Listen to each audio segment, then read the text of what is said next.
প্রিয় দর্শক, আপনারা যে যেখানে আছেন সকলকে প্রীতি ও শুভেচ্ছা জানিয়ে আমি নিউ ইয়র্ক থেকে জন্মভূমি টিভি আজকের শিরোনামে আপনাদের সামনে হাজির হয়েছি।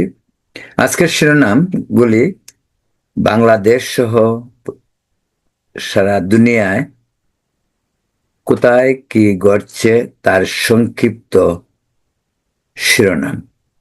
প্রথমেই বাংলাদেশ প্রসঙ্গে আসি। বাংলাদেশে আজকে বহুল আলোচিত আমাদের পররাষ্ট্র উপদেষ্টা, যাকে বিভিন্ন সময় অযোগ্য, অথর্ব, বিভিন্ন ভাষায় বিভিন্ন পক্ষ থেকে বলা হচ্ছে, তিনি লেফটেন্যান্ট জেনারেল জাহাঙ্গীর আলম। যে কোনো সময় তিনি পদত্যাগ করতে পারেন বলে ঢাকা থেকে খবর পাওয়া গেছে। তিনি পদত্যাগ পত্র লিখেছেন, পদত্যাগ পত্র প্রধান উপদেষ্টার কাছে জমাও দিয়েছেন। এখন শুধু ঘোষণা বাকি। তবে এই প্রসঙ্গে আরেকটি বিষয় যেটা খুব গুরুত্বপূর্ণ, সেটা হলো তার যে স্থলাভিষিক্ত হচ্ছেন যিনি স্বরাষ্ট্র উপদেষ্টা হিসেবে, তিনিও আরেক বিতর্কিত ব্যক্তি, যিনি এখন দায়িত্বে রয়েছেন ন্যাশনাল সিকিউরিটি অ্যাডভাইজার। তিনি একজন মার্কিন যুক্তরাষ্ট্রের নাগরিক। এর আগে ডক্টর ইউনূস তাকে বাংলাদেশে নিয়েছেন, যেমনটি আরো বেশ অনেক এনজিও কর্মী থেকে শুরু করে বিদেশি নাগরিকদের তিনি তার উপদেষ্টা পরিষদে স্থান দিয়েছেন। তেমনি এই খলিলুর রহমান অনেক বিতর্কিত। একবার তো বিএনপি তাকে পদত্যাগ দাবি করেছিল। তার সে কি বলে, খলিলুর রহমান বিভিন্নভাবে মানে বিতর্কিত। এই নিয়ে আমরা পরে অন্য কোনো ভিডিওতে কথা বলবো। যেহেতু এই ইস্যুটি শুধু খবরের শিরোনাম, তাই এই বিষয়টি আপনাদেরকে জানানো হলো। যে কোনো সময় তিনি পদত্যাগ করতে পারেন, এই ঘোষণা শুনতে পারেন কাগজ কাগজ বা আপনার ইলেকট্রনিক মিডিয়াতে। আর এদিকে আরেকটি ঘটনা ঘটেছে, সেটা হলো বিএনপি। বিএনপি আপনারা জানেন যে প্রায় সব আসনে তাদের প্রার্থী মনোনয়ন দিল। বেশ কয়েকটি আসন, প্রায় 40টি আসনের মতো তারা ফাঁকা রেখেছিল, এই কারণে যে তাদের সাথে যারা দীর্ঘদিন যাবৎ চলমান আন্দোলনে বা তাদের তাদের একটি বিএনপির একটি জোট আছে, সেই জোটের সাথে সম্পৃক্ত ছিল, তাদের মাঝ থেকে আজকে তারা একটি সংগঠনের সঙ্গে একটি সমঝোতায় পৌঁছেছে। সেটি সংগঠনটির নাম হলো জমিয়তে উলামায়ে ইসলাম বাংলাদেশ। তাদের জন্য বিএনপি 4টি আসন ছেড়ে দিয়েছে। তার মাঝে একটি আসন বহুল আলোচিত, যা আপনারা জানেন, ব্রাহ্মণবাড়িয়া 2। এই আসনটিতে বিএনপির প্রার্থী ছিলেন খুবই আলোচিত টক শোতে যিনি অত্যন্ত জনপ্রিয়, সেই ব্যারিস্টার রুমিন ফারহানা। তাকে মনোনয়ন দেওয়া হয়নি। সেখানে ওই ইসলামিক দলটির যে প্রার্থী, তাকে মনোনয়ন দেওয়া হয়েছে। কিন্তু আরেকটি প্রতিক্রিয়া জানা গেছে সর্বশেষ, যেটা রুমিন ফারহানা, তিনি যেহেতু ওই আসনে মনোনয়ন পাচ্ছেন না, সম্ভবত তিনি ঘোষণা দিয়েছেন তিনি স্বতন্ত্র প্রার্থী হিসাবে সেই আসন থেকে ব্রাহ্মণবাড়িয়া 2 সরাইল যে যে যে যে উপজেলাটি, সেখান থেকে তিনি নির্বাচনে প্রতিদ্বন্দ্বিতা করবেন বলে এখন পর্যন্ত জানা গেছে। এদিকে আবারও ভারতীয় হাইকমিশনার প্রণয় বর্মাকে বাংলাদেশে ডাকা হলো, তলব করা হলো পররাষ্ট্র মন্ত্রণালয়। এ নিয়ে গত 10 দিনে 2বার তাকে তলব করা হয়েছে এবং তাকে বলা হচ্ছে যে দিল্লিতে যে বিক্ষোভ চলছে দীপু হত্যাকাণ্ড নিয়ে, সেই বিক্ষোভের জেরে সেখানে কর্মরত বাংলাদেশি যে সমস্ত ডিপ্লোম্যাটরা রয়েছে, কূটনীতিকরা রয়েছে, তাদের নিরাপত্তার বিষয়ে উদ্বেগ প্রকাশ করেছে বাংলাদেশ। এ নিয়েই প্রণয় বর্মাকে এই বিষয়টি জানানো হয়েছে। এদিকে নয়াদিল্লি থেকে বাংলাদেশ হাইকমিশন ভারতীয়দের বাংলাদেশে ভিসা দেয়া নিষিদ্ধ করেছে। যদিও এই বিষয়টি নিয়ে নয়াদিল্লিতে বেশ হাসাহাসির গল্প। সেটি এরকম যে ভারত থেকে কজন বাংলাদেশে ভিসা নিয়ে আসে বেড়াতে? ভারত থেকে তো তেমন কোনো কেউ আসে না।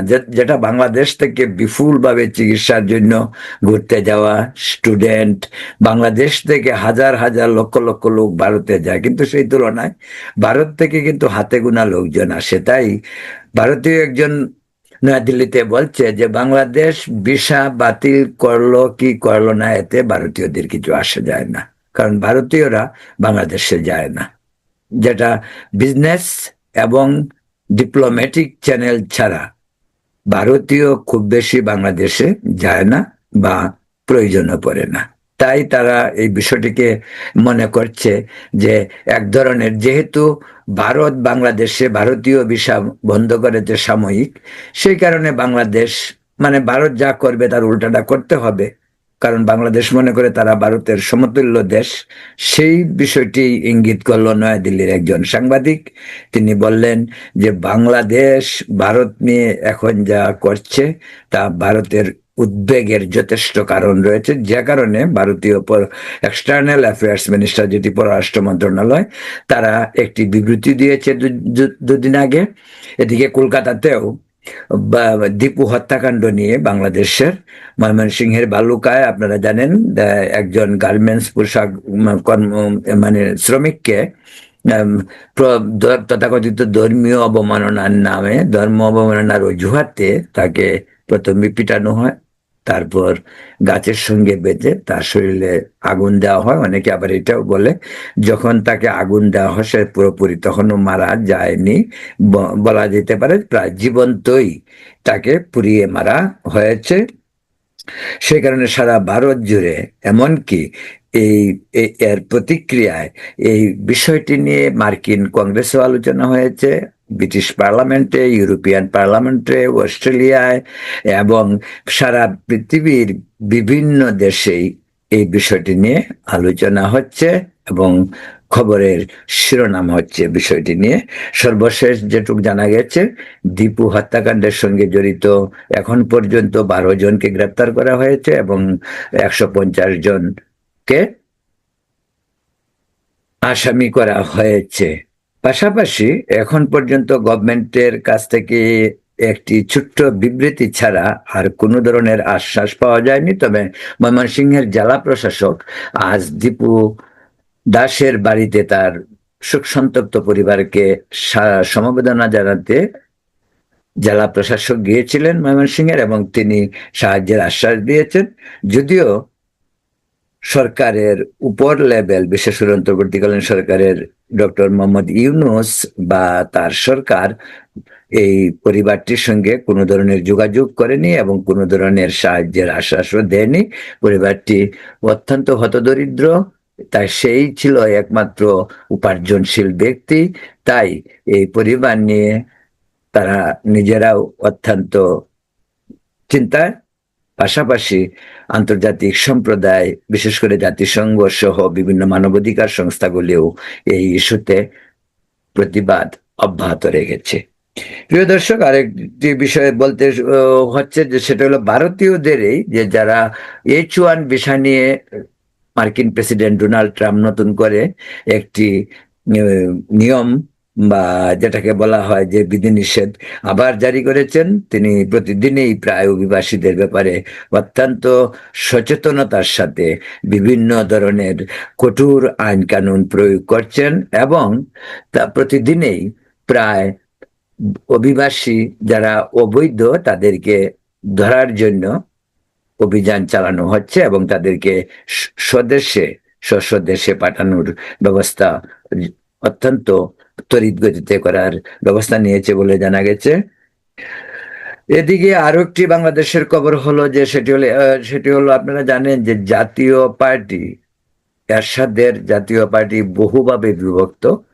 সেই জাতীয় পার্টির একাংশের আনোয়ার হোসেন মঞ্জু, যিনি শেখ হাসিনা সরকারের আমলেও মন্ত্রী ছিলেন, সেই আনোয়ার হোসেন মঞ্জুর জেপি এবং তাদের আরো জাতীয় পার্টির যে বিভিন্ন অংশ, আরো একটি অংশকে সঙ্গে নিয়ে তারা একটি জাতীয় গণতান্ত্রিক ফ্রন্টের নামে 119 জন প্রার্থীর মনোনয়ন দিয়েছে এবং সেই পুরা জোট যে ফ্রন্ট, নতুন ফ্রন্ট হয়েছে, সেই ফ্রন্টটির নেতৃত্ব দিচ্ছেন আনোয়ার হোসেন মঞ্জু। দুবাই থেকে আরেকটি খবর পাওয়া গেছে যে খবরটি খুব উদ্বেগের, যে সারা দুবাইয়ে বিরামহীন বৃষ্টির কারণে অতি বর্ষণে বন্যা দেখা দিয়েছে সেখানে, এবং এই বন্যার জন্য এই সুন্দর শহরটি, এই আধুনিক শহরটি অনেক বিপর্যয়ের মুখে, এবং এ নিয়ে আরবের শেখ নেতৃবৃন্দ বেশ উদ্বেগ প্রকাশ করেছে। যেটির কারণ হলো এই মরু দেশে বৃষ্টির, আপনারা জানেন যে মরু দেশে বৃষ্টিটা অনেক কম হয়, কিন্তু আচানক ব্যাপক বর্ষণের ফলে এই বন্যা দেখা দিয়েছে।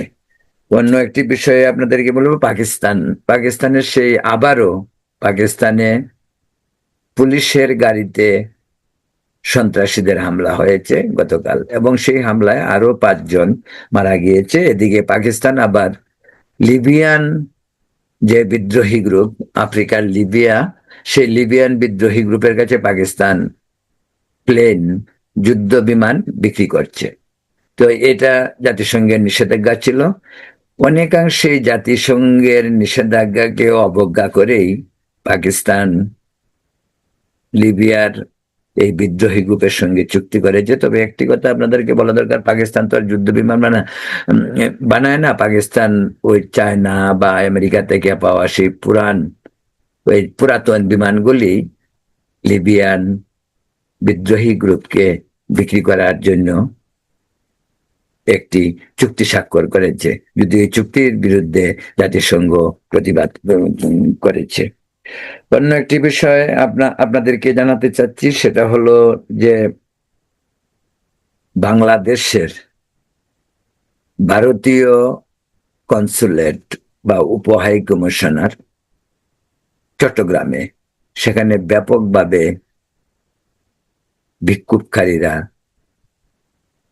সেই কনসুলেটের বাইরে এবং ভিতরে না ঢুকতে পারলেও জানালা দরজা ভাঙচুর করেছে, এবং উপ হাই কমিশনারের বাড়ির যে তার আবাসস্থল, সেখানেও তারা হামলা করেছে, এবং তেমন ক্ষয়ক্ষতি না হলেও সেটা আন্তর্জাতিক আইনের লঙ্ঘন বলে অনেকেই বলছে।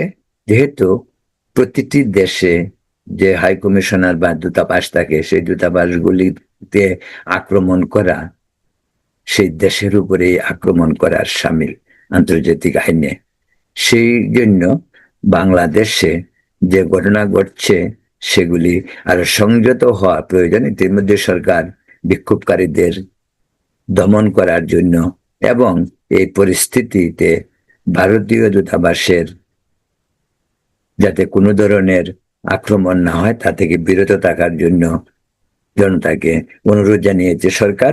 কিন্তু আশ্চর্যের বিষয়, বাংলাদেশে ক্রমবর্ধমান রাজনৈতিক পরিবেশের কারণে ভারতের সাথে যে সম্পর্ক ছিল, আমাদের সুপ্রতিবেশী সুলভ সম্পর্ক, বা আমাদের দেশের যে পররাষ্ট্রনীতি, যেখানে বলা হয়েছে সকলের সঙ্গে বন্ধুত্ব, বৈরিতা নয়, সেই নীতির থেকে বের হয়ে বাংলাদেশ বিপ্লবোত্তর, আমি বলছি বা এই গত অভ্যুত্থানের পর ভারতের সঙ্গে সম্পর্কের অবনতি শুরু হয়, এবং সেই অবনতি একেবারে চূড়ান্ত পর্যায়ে পৌঁছেছে। এদিকে গতকালকে আগে ডেইলি নিউজ বা প্রথম আলো এবং ডেইলি স্টার অ্যাকচুয়ালি তাদের একটি প্রতিবাদ সভার হয়েছে সম্পাদক পরিষদ এবং ওয়ার্নারশিপ অ্যাসোসিয়েশনের যৌথ উদ্যোগে।